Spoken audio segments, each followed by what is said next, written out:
파리에서 신앙생활하는 황 집사님이 저에게 카톡으로 목사님, 이스라엘이 주전 722년에 그리고 남쪽 유다가 주전 586년에 망한 게 맞습니까? 그렇게 질문을 해왔어요. 이분은 신앙생활을 오래 한 분이 아닌데 어떤 목사님은 721년이라고 그러고 어떤 분은 또 587년이라고 그러고 1, 2년씩 틀린다 이거죠. 저에게 묻고 싶었던 거예요. 그래서 집사님이 기억하고 있는 그것을 저는 지지합니다. 그렇게 답을 보냈어요. 그러니까 너무 행복해 하더라고요.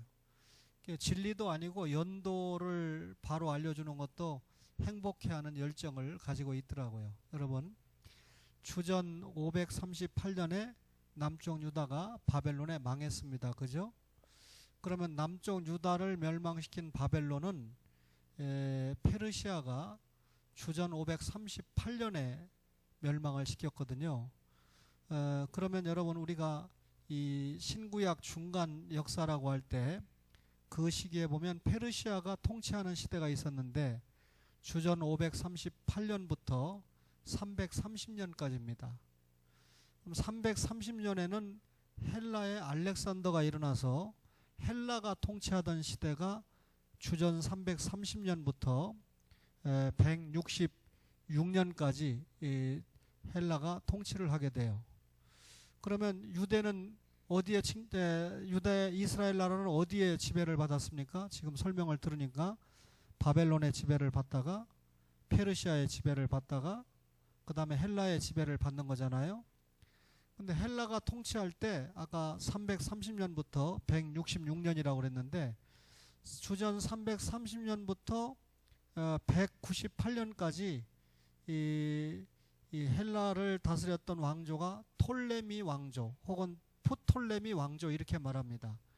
근데 이 왕조가 다스릴 때는 기독교에 대해서 나름대로 온화적이었어요. 친화적이었는데 그 다음에 이제 198년부터 163년까지 셀루코스 왕조가 헬라의 왕조가 다스리는데 이 셀루코스 왕조가 얼마나 유대인들을 못 살게 굴었던지 성전 예배도 못 드리게 하고 성전에다가 주피터 신전을 세우고 그 다음에 돼지 피로 예배 못 드리게 돼 있잖아요. 돼지 피로 예배 드리고 성경도 못 읽게 하고 율법도 폐지해버리고 그러니까 유대인들은 견딜 수 없는 거죠. 그나마 남의 나라 종사를 해도 자기네들의 예배만큼은 제대로 드리게 해줘야 신앙만큼은 제대로 하게 해줘야 살아날 텐데 완전히 예배의 자유도 잃어버리니까 마카비라고 하는 사람을 통해서 독립전쟁이 일어납니다. 이제 신앙적으로 못 견디니까요.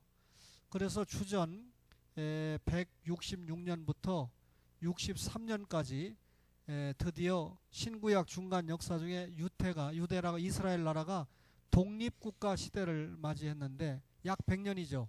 주전 166년부터 63년이니까 이때를 하스모니안 왕조라고 합니다. 하스모니안 왕조는 독립국가 시대죠. 그 독립국가 시대의 독립운동을 일으켰던 이 나라의 유명한 사람이 마카비입니다. 마카비 독립시대라고 하죠. 그런데 이 유대의 독립시대가 약 100년을 누리게 됐지만 세계 역사는 바뀌어서 주전 63년에 여러분이 잘 아는 로마라고 하는 나라가 일어납니다. 로마라고 하는 나라가 일어나서 여러 나라를 정복해가는 가운데 유대도 이 지배를 받게 되지만 나라가 완전히 로마에 의해서 망한 건 AD 70년입니다. 로마의 디도 장군에 의해서. 그러나 이 AD 63년부터 지배를 받으니까 로마가 유대 나라를 다스리는데 헤롯 왕을 세우는 거예요. 또 총독을 세우는 겁니다. 그러니까 여러분들 그래서 헤롯 왕을 중심으로 해서 헤롯 가문이 헤롯 당이 생기고요. 헤롯 당이 그때 있는 겁니다. 구약 성경을 여러분들이 읽어볼 때 사두개인이라는 말 안 나오잖아요. 사독은 나와도. 또 구약 성경을 읽어볼 때 바리새인이라는 말이 안 나오잖아요. 근데 갑자기 신약 성경을 읽어보니까 사두개인도 나오고 바리새인도 나오는데 오늘 여러분 잠깐 마태복음 22장 15절을 보세요. 15절에 보니까 이에 바리새인들이 가서 어떻게 하면 예수를 말의 올무에 걸리게 할까. 바리새인이 나오죠. 그죠? 그다음에 16절에 보니까 자기 제자들을 헤롯 당원들과 함께 예수께 보냈다. 바리새인들이 제자들을 헤롯 당원과 함께 예수님께 보냈죠. 그다음에 23절을 보세요. 부활이 없다는 사두개인들이 그날 예수께 와서 물었다. 도대체 사두개인이 언제부터 있었던 거냐? 바리새파가 언제부터 있었던 거냐? 질문이 생기잖아요. 방금 말씀드린 대로 구약 성경이 끝나고 신약의 시기가 열리는 신구약 중간 시대에 아까 말씀드린 이 사두개파는 하스모니안 왕조, 하스모니안 왕조는 아까 말씀드린 대로 마카비 독립시대를 통해서 약 100년 정도 독립기를 누렸잖아요. 이때 일어난 정파가 사두개파인데, 사두개파는 헬라 문화의 영향을 굉장히 많이 받았습니다. 헬라 문화의 영향을 많이 받았다는 것은 이 기독교에 가까운 쪽보다는 헬라 문화 쪽에 가깝다 보니까 이 사두개파는 정치적인 집단입니다. 정치적인 집단이다 보니까 성전에서 경제적인 기득권 누리고 있고 제사장들을 지배하는 그런 정치적인 정파가 사두개파고, 바리새파는 반대로 이 하스모니안 왕조 때 마카비 혁명이 일어났잖아요. 그 마카비 혁명이 일어날 때 마카비를 도왔던 신앙적인 무리들이 바리새파입니다. 그 신앙적인 하시딤에 뿌리를 두고 있는데, 그러다 보니까 바리새파는 굉장히 종교적인 집단이고 사두개파는 정치적인 집단입니다. 쉽게 말하면 사두개파는 천사의 존재도 안 믿고 또 부활도 믿지 않아요. 근데 바리새파는 종교적인 집단이다 보니까 부활도 믿고 천사의 존재도 믿죠. 헤롯 당은 당연히 로마에서 파송한 이 정치적인 이 왕들이니까 정치적인 집단이겠죠. 그러면 바리새인과 같은 종교적인 집단과 헤롯 당과는 평상시에 적대 세력입니다. 근데 요것들이 이 바리새인과 헤롯 당이 평상시에는 성향으로 볼 때 함께하지 못하는 당에, 아주 쉽게 말씀드릴까요? 더불어민주당하고 자유한국당 사이입니다. 뭐 청문회 하는데 보니까 뭐 통하는 거 하나도 없잖아요. 그런 사이인데 공통적으로 예수님에게 올무를 씌우는 데는 딱 친구가 됩니다. 예수님을 십자가에 못 박는 데는 딱 하나가 됩니다. 그러니까 평상시에 전혀 다른 길을 가다가 예수님에 대해서 대항하는 데는 딱 친구가 되는 기가 막힌 세력들인데, 오늘 여러분 15절에 바리새인들과 헤롯 당원들이 예수님을 올무에 빠뜨리려고 와서 질문을 합니다. 로마에 세금 나는 거 어떻게 해야 되느냐 이렇게 물은 거죠. 그렇죠? 로마 황제가 가이사 아닙니까? 가이사에게 세금 내는 건 내야 됩니까? 말아야 됩니까? 자, 예수님이 만약에 가이사에게 세금 내는 것이 정당하다 그러면 여러분 무슨 올무를 씌우려고 한 겁니까? 야, 요거 예수 이거 반민족자다. 그죠? 어떻게 로마가 우리를 지배하고 있는데 우리 보고 일본 놈에다가 세금 내라 이거하고 똑같잖아요. 로마가 우리를 지배하고 있는데 어떻게 로마에다가 세금을 내라고 할까? 반민족주의자 만들려고 한 거죠. 반대로 예수님이 그 로마에 세금 내는 건 안 된다 그러면 지금 로마가 유대를 지배하고 있는데 뭐 세금 내지 말라고 그래서 당장 로마가 이 적대 세력으로, 다시 말하면 반민족주의자로 반역자로 몰아가지고 예수님을 아주 잡아갈 거 아닙니까? 그러면 예수님은 세금을 내라고 해도 걱정이고 내지 말라고 해도 올무에 빠질 수밖에 없는데 뭐라고 대답하세요? 가이사의 것은 가이사에게, 하나님의 것은 하나님께, 하나님께 드려야 될 건 하나님께 드리고 로마 정부에 내야 될 것은 로마 정부에 내야 된다. 할 말이 없죠. 예수님이 지혜롭게 이 함정에서 빠져나갔습니다. 그랬더니 23절에 부활이 없다는 사두개인들이 이번에 와서 예수님을 또 골탕 먹이려고 합니다. 예수님, 칠형제가 있었는데 장남에게 시집 왔는데 장남이 죽어버렸습니다. 그럼 계대 결혼에 의해서 여자가 동생한테 시집 가겠죠?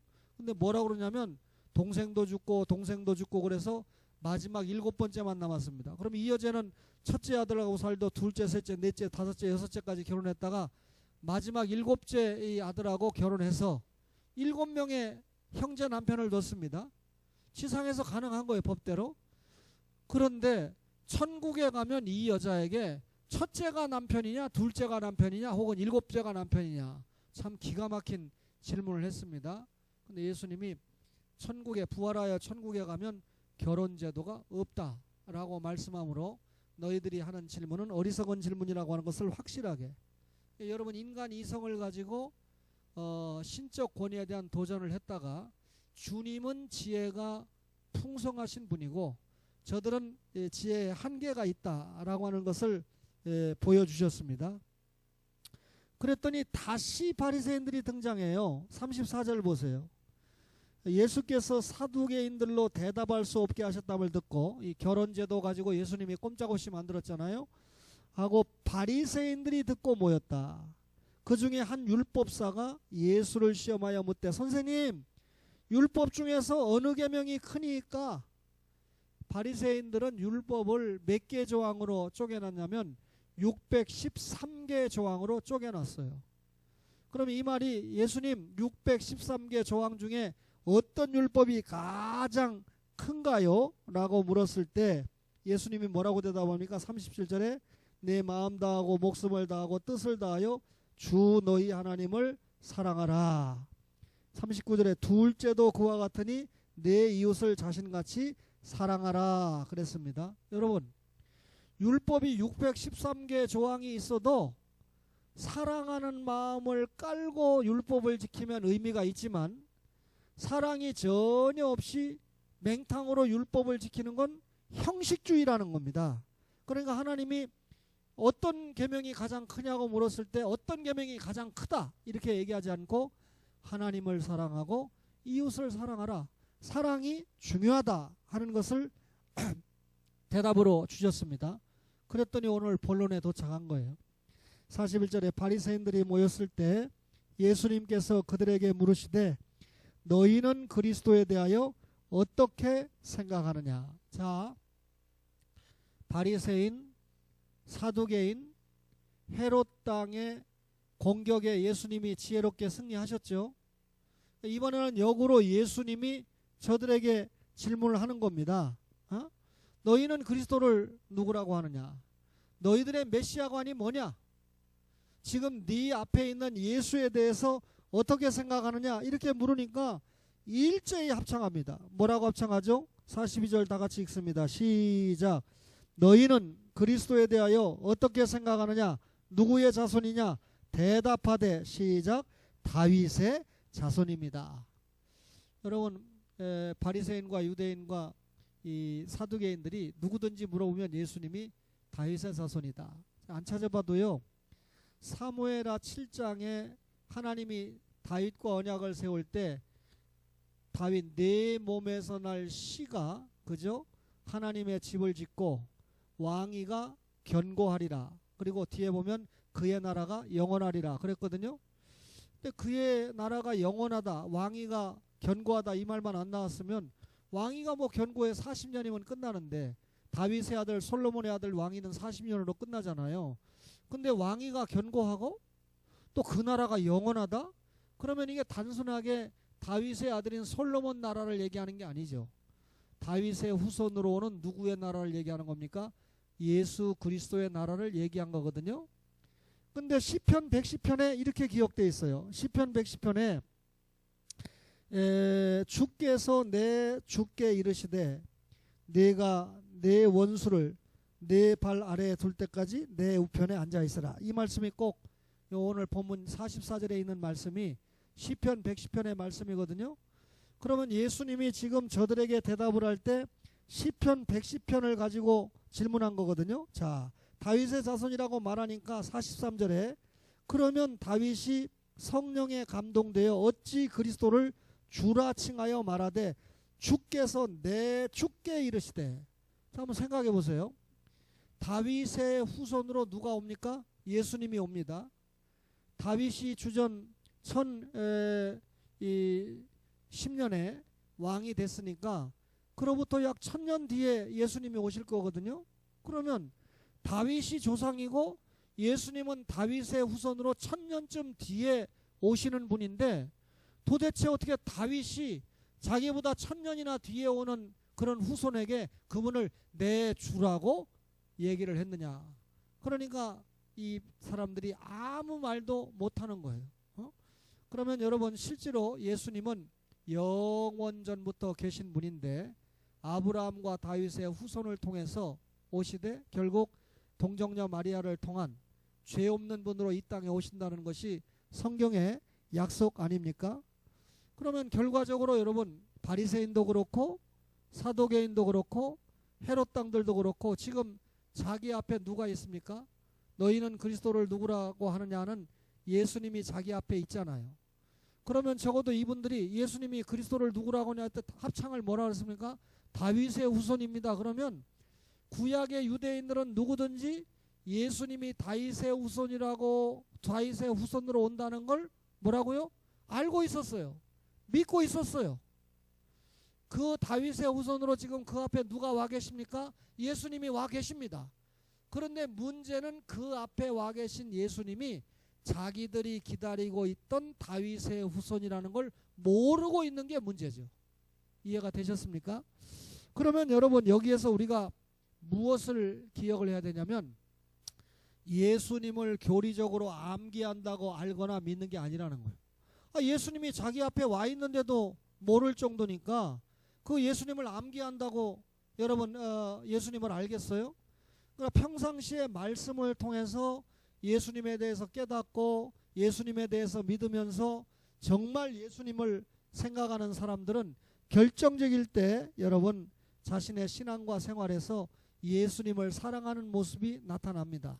그 예수님을 사랑하는 모습이 나타나니까 결국 자기 앞에 있는 예수님을 알 수밖에 없는데 평상시의 생각이 예수님에 대해서 뺐다 하면 예수님에 대해서 여러분 믿지 않고 미워하고 있다가 예수님이 자기 앞에 와 계신데도 거절하는 자세로 나타날 수밖에 없다는 거죠. 그러니까 여러분 우리가 예수님이 내 앞에 계신데도 알아보지 못할 정도의 믿음을 가지면 큰일이라는 거죠. 입만 가지고 다윗의 자손입니다. 입만 가지고 주는 그리스도입니다 라고 고백하는 것이 중요한 게 아니고 고백이 중요하지만 그것이 생활로 나타나야 돼요. 그래서 정말 그 양양모 목사님이 사도신경 그 책을 내면서 제목을 어떻게 잘 잡았어요. 누가 잡아줬는지 모르겠는데 여러분 압니까? 알면 대답해 보세요. 위대한 믿음, 진실한 고백. 그 위대한 믿음은 뭡니까? 사도신경에 대해서 사도들이 신앙생활한 것처럼 사도들이 예수님에 대해서 믿은 것처럼 오시고 사시고 죽으시고 부활하시고 승천하시고 다시 오시는 걸 사도들이 믿은 것처럼 우리도 똑같이 믿는 게 위대한 믿음이에요. 그죠? 진실한 고백은 뭡니까? 믿은 것을 생활로 표현하는 것이 진실한 고백이라는 거죠. 그게 지금 그 저자가 아직까지 진실한 고백에 대해서는 거기 안 썼어요. 위대한 믿음에 대해서 사도신경에 대한 어떤 해설을 써놨잖아요. 그래서 안 쓰면 내가 진실한 고백은 내가 쓸까 지금 생각 중입니다. 다윗의 자손입니다. 자, 그리스도에 대해서 어떻게 생각하느냐? 다윗의 자손입니다. 고백만 해놓고 다윗의 자손이 앞에 왔는데 알지도 못하고 믿지 못하면 무슨 소용이 있습니까? 두 번째로요, 너희는 그리스도에 대해서 어떻게 생각하느냐 할 때 우리는 하나님의 아들로 알고 고백해야 돼요. 누구라고요? 하나님의 아들이다. 그 말이죠. 마태복음 3장 17절 보겠습니다. 마태복음 3장 17절에 보니까 예수님께서 마태복음 3장 17절 봅니다. 다 함께 읽겠습니다. 시작. 하늘로부터 소리가 있어 말씀하시되 이는 내 사랑하는 아들이요 내 기뻐하는 자라 하시니라. 자, 예수님을 지금 사랑하는 아들이라고 누가 말하고 있어요? 하나님이 말씀하고 있죠. 그러면 예수님이 하나님의 아들이라는 걸 누가 지금 인정하고 있는 겁니까? 하나님께서 인정하고 있는 겁니다. 그렇죠? 여러분 예수님께서 지금 세례를 받으실 때 하나님께서 주시는 음성이 하늘로부터 나는 소리는 성부 하나님의 음성이거든요. 이는 내 사랑하는 아들이다 이렇게 인정했어요. 자, 여러분 성경을 읽어보니까 예수님께서 동정녀 마리아를 통해서 탄생을 하시고 12살에 유월절을 지키기 위해서 성전에 올라갔다는 기록은 있습니다.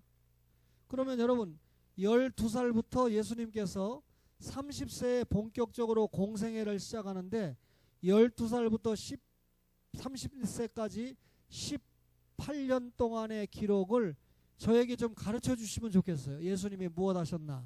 다만 추측하기를 나사렛 목수의 아들로서 요셉의 아들로서 아버지가 일찍 육신의 아버지가 일찍 돌아가셨기 때문에 어린 동생들과 어머니의 생계를 책임지면서 목수업을 감당하면서 가정을 지키고 효도하는 역할을 했다라고 하는 그런 생각이 충분히 가능하지요. 그런데 이제 18년 동안 예수님이 은닉된 생활을 했는데 그 기간 동안에 우리는 예수님이 무슨 일을 했는지 잘 모릅니다. 18년 동안 침묵되었던 예수님의 생활에 대해서 전능하신 하나님은 완전하게 알고 계셨습니다. 그리고 그 아들이 세례를 받을 때 이는 내 사랑하는 아들이다. 그리고 이는 내 뭐라고요? 기뻐하는 자다. 이렇게 말씀했거든요. 그러면 이게 무슨 말이냐면 18년 동안 예수님은 연약하지도 않았고 부족하지도 않았고 전혀 죄도 관계가 없는 그런 생활을 하신 분이다. 성부 하나님이 보실 때 성자 예수님은 여러분 하나님의 아들입니다. 사람의 아들이 아니고 하나님의 아들입니다. 죄가 없는 완벽한 하나님의 아들이라고 인정을 해준 겁니다. 그래서 내 사랑하는 아들이다. 내 기뻐하는 자다. 하나님이 그렇게 말씀을 한 거예요. 그제도 보니까 아빠가 교훈했다고 아빠를 죽인 중학생이 있던데 참 무서운 세상이죠.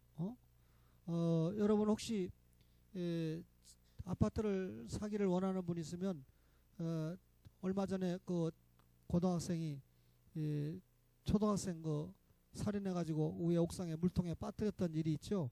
그 아파트는 딴 아파트보다 한 5, 6천만 원 싸요 지금. 5, 6천만 원 그거 사가지고 이제 잊어버릴만 하면 5, 6천만 원 회복할 수 있을 겁니다. 그 동수에 제가 제 아들 보고 좀 찾아보라 그랬어요. 그 살인 사건이 나서 죽은 그 동수에 그 아파트는 지금 18개인가 19개인가 하여튼 많이 나왔어요. 그러니까 흥정만 잘하면 더 싸게 살 수 있어요. 지금 무슨 말인지 하나도 못 알아듣고요. 아파트가 그렇게 싼 게 있어? 이게 아니고 살인 사건이 나니까 죄 문제가 엄청나게 개입되니까 거기가 아주 그냥 외면하는 그런 장소가 돼버렸다 그 말이죠. 여러분 죄가 있는 곳에는 냄새가 나요. 그런데 하나님 예수님은 전혀 부족도 하지 않고 죄가 없었기 때문에 하나님께서 내 사랑하는 아들이다. 내 기뻐하는 자다. 그러면 여러분 우리는 하나님의 아들인 예수님을 믿고 구원받은 자죠. 그죠? 여러분 성령님이 우리 예수 믿게 했으니까 예수 믿어줘서 마귀가 쫓겨나고 성령님이 우리 주인 된 거 아닙니까? 그러면 하나님의 영의 인도를 받아가지고 우리는 예수를 믿었죠. 그러면 예수를 믿으면 누구하고 이 관계가 파괴된 관계가 회복됩니까? 하나님과의 관계가 회복되는 겁니다. 다시 말하면 예수 믿지 않고는 절대 하나님을 볼 수가 없어요. 예수 믿지 않고는 하나님을 만날 수가 없습니다. 그러니까 하나님의 아들인 예수님을 통해서 하나님과 완전하게 관계가 회복이 돼야 하나님이 예수님만 하나님의 아들이라고 한 게 아니라 너도 내 아들이다. 그죠? 너도 나를 기뻐하는 자다. 이렇게 인정할 거 아닙니까? 그러면 우리가 하나님 앞에 하나님의 아들로 인정을 받고 하나님을 기뻐하는 자라고 인정을 받으려면 결국 누구를 믿어야 됩니까? 예수 그리스도를 믿는 믿음 외에는 다른 길이 없는 겁니다. 따라서 여러분과 저가 예수 그리스도를 믿는 믿음으로 말미암아 하나님께서 우리를 너는 내 사랑하는 아들이다. 너는 내 사랑하는 너는 내 기뻐하는 자다. 이렇게 인정을 받는 거예요. 이번에 제주도 여행을 하면서 제가 두 분 목사님을 굉장히 격려해 줬어요. 보니까 이 목사님들이 아주 믿음이 좋은 분들은 아들 하나 나가지고 고신 목사들은 이 목사 만들어 봐야 되겠다. 이런 믿음을 가지고 낳는데 아들이 안 나오고 계속 딸이 나오거든요. 그래서 우리 경인노에도 넷까지 낳다가 포기하신 분이 있어요. 그래서 내가 그 넷까지 낳다가 포기한 목사님을 붙들고 우리 경인로에서 미래의 대책이 확실하면은 목사님이 최고입니다. 나는 지금부터 목사님한테 잘 보이려고 그럽니다. 내가 목사님한테 잘 보여야 나중에 은퇴해도 목사님은 딸이 넷이니까 나에게 콩고물이라도 있을 거니까 격려를 많이 해줬습니다. 그런데 그 소리를 듣고 나더니 옆에 있던 목사님이 자기는 평상시 잘 모르죠. 그 집 사정에 대해서. 자기는 또 딸이 셋이라네. 근데 또 누구도 딸이 셋이래요. 딸이 셋이래요. 그래서 야, 두 번째로 소망이 있는 분입니다. 그리고 마지막에 저는 아들 하나이기 때문에 별로 소망이 없습니다. 그렇게 얘기를 해서 거기까지 끝내면 제 아들이 얼마나 실망하겠어요. 그래서 그 대신 며느리가 딸 같은 며느리가 들어왔는데 우리 스승 박병신 목사님이 같은이라는 말도 빼라. 며느리는 딸이라 하더라. 그래서 딸이 하나 들어왔기 때문에 나도 딸은 있습니다. 그쪽은 이제 결국은 딸밖에 없으니까 사위가 아들이 될 수 있는가는 좀 검토를 해봐야 돼요. 여러분, 우리가 하나님의 아들이 되고 기뻐하는 자가 되려고 그러면 결국 뭐가 충만해야 됩니까? 예수님을 믿는 믿음이 충만해야 돼요. 이걸 연구해야 되는데 예수 믿으면 건강합니다. 예수 믿으면 복 받습니다. 예수 믿으면 옴 붙었던 옴도 떨어집니다. 이렇게 되면 곤란하다는 거죠. 결국 신구약 66권이 누구에 대해서 말씀하는 겁니까? 예수님에 대해서 말씀하는 거예요. 말씀을 들으면서 우리의 믿음의 영역을 확대시키는 거죠. 두 번째는요, 마가복음 5장 7절 보세요. 마가복음 5장 7절을 한번 보시면 같이 읽어요. 시작. 큰 소리로 부르짖어 이르되 지극히 높으신 하나님의 아들 예수여, 나와 당신이 무슨 상관이 있나이까? 원하건대 하나님 앞에 맹세하고 나를 괴롭히지 마옵소서 그랬습니다. 여기 보면 지극히 높으신 하나님의 아들이다. 그 내용을 보면 예수님께서 5장 1절에 보니까 거라사인이라고 하는 지방에 가셨습니다. 2절에 보니까 배에서 나오시는데 더러운 귀신 들린 사람이 무덤 사이에서 나와서 예수님을 만났습니다. 그죠? 그런데 이 6절에 보니까 그가 멀리서 예수님을 보고, 귀신입니다, 달려와서 절하기를 지극히 높으신 하나님의 아들 예수여, 나하고 당신이 무슨 상관이 있습니까? 그래 주님이 9절에 보니까 내 이름이 뭐냐 이렇게 묻죠. 그러니까 내 이름은 군대니 우리가 많기 때문입니다. 군대라고 대답을 합니다. 여러분, 마귀가 뭡니까? 하나님의 아들은요, 하나님의 뜻을 알고 하나님의 뜻을 실천하는 사람이 하나님의 아들입니다. 그럼 반대로 마귀는 뭡니까? 하나님의 뜻과 하나님의 목적에서 이탈한 자가 마귀예요. 하나님의 뜻에서 완전히 멀어진 겁니다. 따라서 여러분, 하나님의 뜻과 하나님의 계획과 하나님의 목적에서 이탈한 게 마귀고 사탄이다 보니까 결국 이 마귀는 인간으로 하여금 하나님의 뜻에서 하나님의 목적에서 지들처럼 이탈하도록 시험을 하고 유혹을 하고 우리를 넘어지게 하려고 하는 자가 결국 뭡니까? 마귀입니다. 자, 아담 이후에 수많은 사람들이 마귀에게 넘어갑니까? 안 넘어갑니까? 먹음직도 하고 보암직도 하고 지혜롭게 할 만큼 탐스러운 그 시험 앞에, 마귀의 시험 앞에 넘어가 버리고 말았잖아요. 그죠? 마귀가 우리의 육신의 정욕, 안목의 정욕, 이상의 자랑거리를 가지고 계속해서 넘어지도록 그렇게 합니다. 그죠? 그런데 이 땅에 오셔서 33년 동안 사시는 동안에 유독히 넘어가지 않은 한 분이 계신데, 여러분 마태복음 4장에 예수님께서 공생애를 시작하실 때 먹는 문제 시험 받고 보는 문제 시험 받고 욕심의 문제 시험을 받았지만 이 시험에 거뜬하게 말씀으로 승리를 하고 넘어가지 않았죠. 아담 이후의 모든 인간은 마귀의 시험에 넘어가는데 예수님만큼은 이 땅에 오셔서 33년 동안 전혀 마귀의 시험에 넘어가지 않았습니다. 예수님도 시험을 당했거든요. 그러니까 여러분과 저가 시험을 당하는 것은 죄가 아닙니다. 그런데 그 시험에 넘어가는 것이 죄가 되는 것이죠. 여러분, 어떤 시험에도 승리하신 분이 예수님인데 그러다 보니까 마귀가 야, 내가 아담 이후에 어떤 인간도 넘어뜨릴 수 있는데 저 인간 하나는 못 넘어뜨린다. 그러니까 자기 눈앞에 보이는 저 인간은 누굽니까? 하나님의 아들 예수요 라고 불렀던 겁니다. 예수님은 마귀의 시험에 넘어지지 않았다 그 말입니다. 시험에 넘어지지 않을 뿐만 아니라 여러분 시험에 여러분 넘어지지 않았을 뿐만 아니라 시험을 당한 우리를 오히려 일으켜 세워줄 수 있는 분이 예수님이라는 거죠.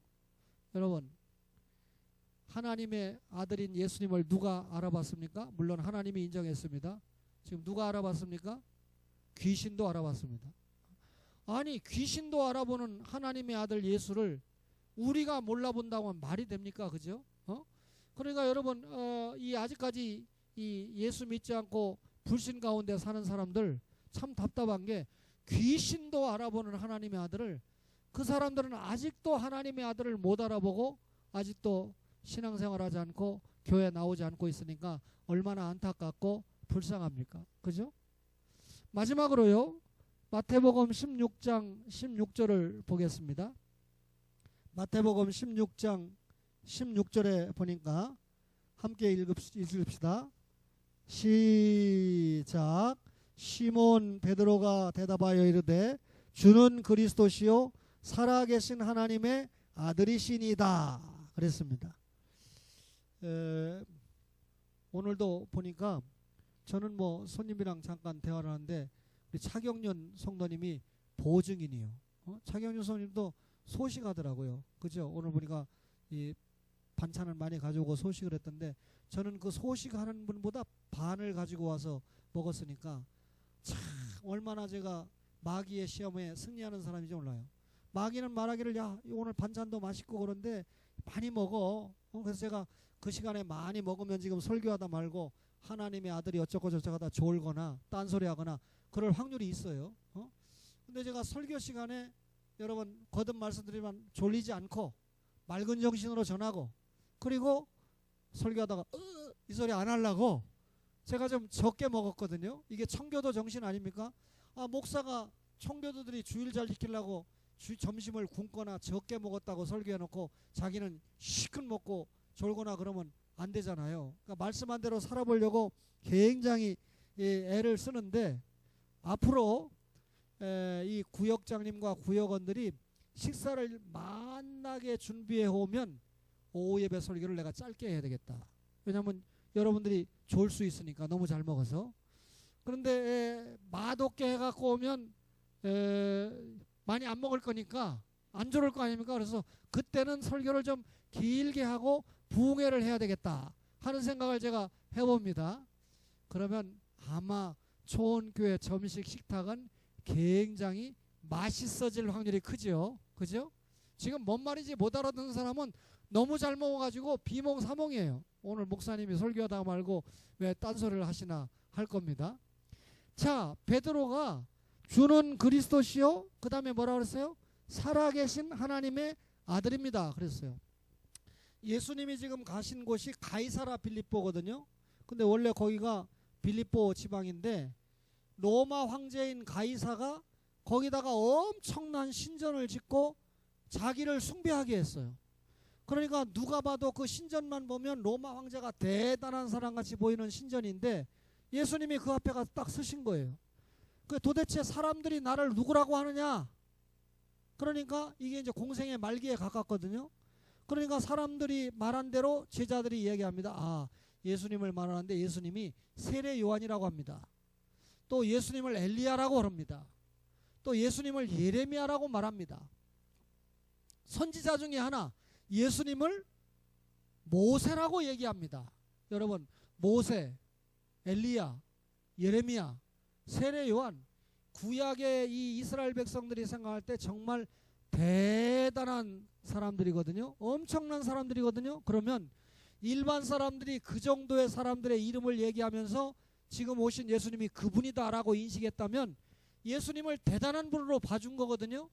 그러나 예수님을 예수님이라고 하나님의 아들이라고 인정한 사람은 아무도 없어요. 예수님을 세례요한, 모세, 엘리야, 예레미야라고 했으니까. 그러니까 정답이 없잖아요.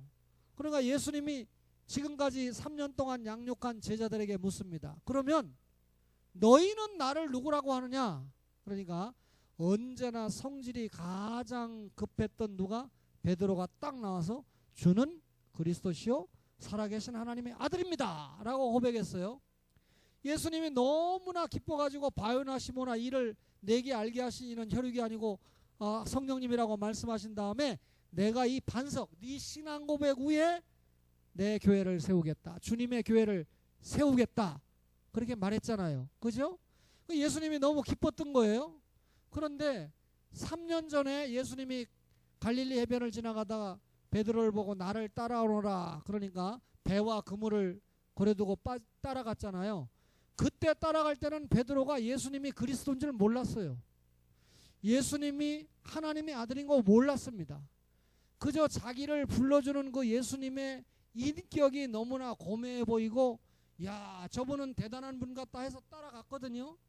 따라가서 훈련을 받고 교육을 받는 중에 그분이야말로 그리스도요 살아계신 하나님의 아들이라는 걸 깨닫게 됩니다.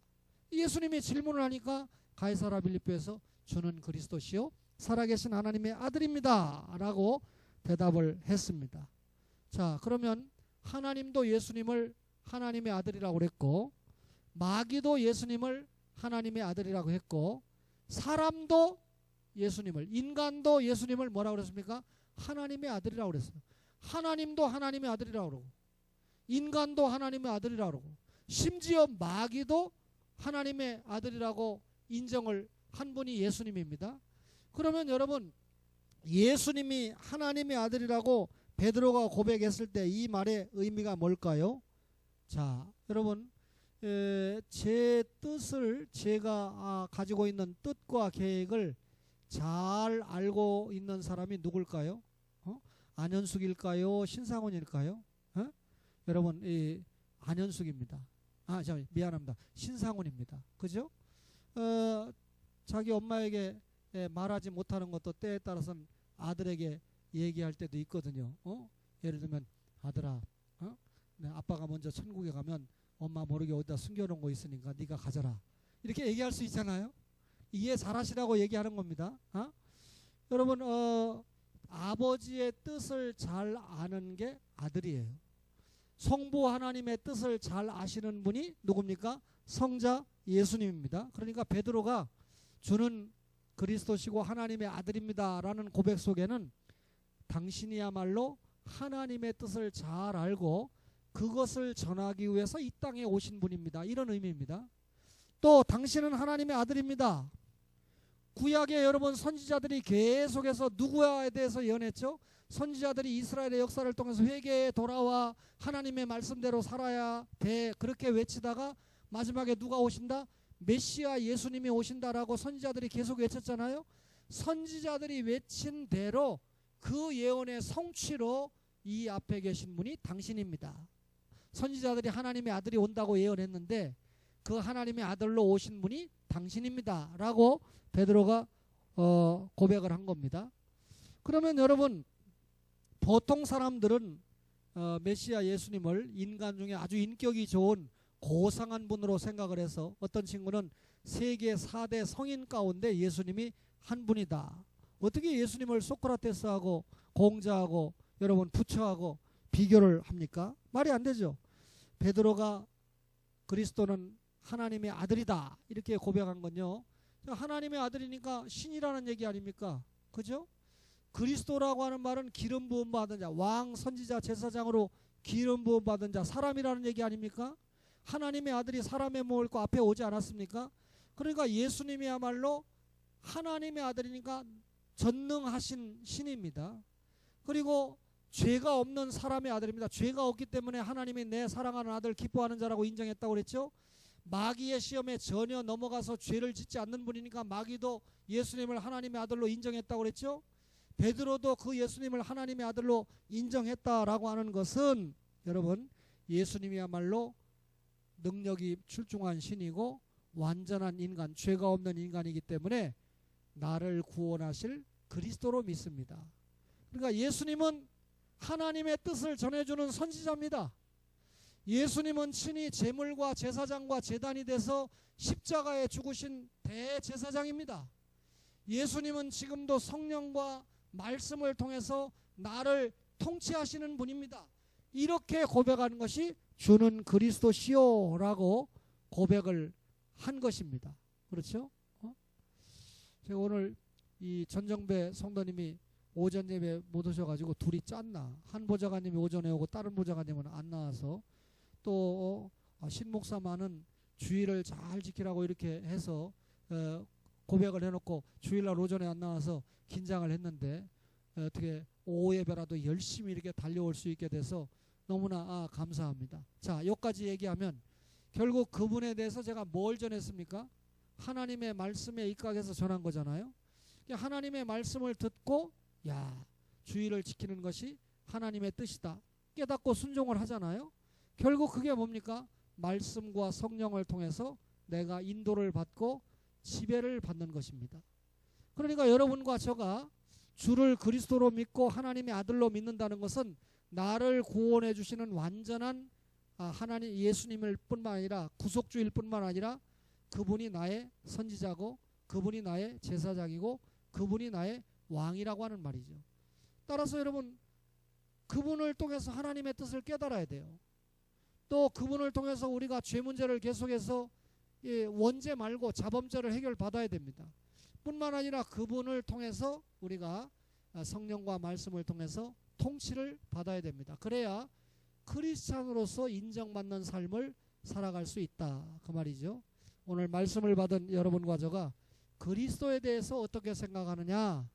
다윗의 자손이고 하나님의 아들이고 그분이야말로 나의 왕이고 선지자고 제사장으로 믿을 수 있는 그런 성도들이 되기를 주의 이름으로 간절히 바랍니다.